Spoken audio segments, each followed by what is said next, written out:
L'homme ne vivra pas de pain seulement, mais de toute parole qui sort de la bouche de Dieu.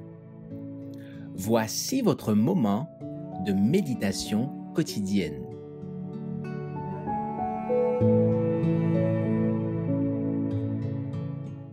La vision de l'avenir, le 12 août.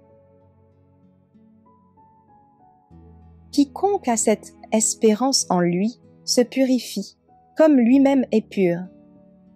1 Jean chapitre 3, verset 3. Il y a ici une œuvre à accomplir. C'est à l'homme de se placer devant le miroir qu'est la loi de Dieu, de discerner ses défauts et de rejeter ses péchés en lavant la robe de son caractère dans le sang de l'agneau. Le cœur qui reçoit l'amour du Christ et vit de l'espoir d'être transformé à son image, lorsque nous le verrons tel qu'il est, ne connaîtra plus ni envie, ni orgueil, ni méchanceté, ni duplicité, ni conflit, ni mauvaises actions. La religion du Christ donne pureté et dignité à celui qui la professe. Quelle qu'a été sa position sociale et ses fréquentations antérieures? Ceux qui deviennent de vrais chrétiens acquièrent une force mentale et morale plus grande que celle qu'ils possédaient auparavant.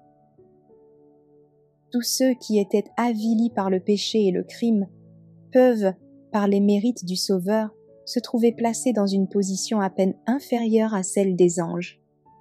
Cependant, le pécheur qui, sous l'influence de l'Évangile, accepte le salut du Christ comme une grâce, ne continue pas à transgresser la loi de Dieu.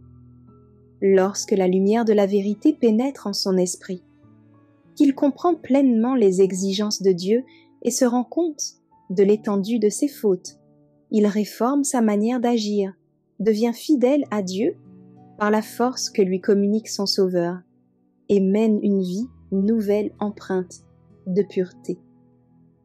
Il nous faut œuvrer afin de modeler notre caractère d'après celui de notre divin modèle. Il nous faut abandonner nos mauvaises habitudes, que l'impur purifie son cœur, que l'orgueilleux se débarrasse de son orgueil, que l'égoïste rejette son égoïsme, que le suffisant délaisse sa suffisance et sache qu'il n'est rien sans le Christ. Il nous faut être en relation vivante avec Dieu. Le cœur qui s'obstine dans sa rébellion peut se fermer à la douce influence de la grâce de Dieu et à la joie du Saint-Esprit. Mais les voies de la sagesse sont des voies agréables et tous ces sentiers sont des sentiers de paix. Plus notre relation avec le Christ sera étroite, plus nos paroles et nos actes révéleront combien sa grâce est puissante pour adoucir et transformer notre cœur.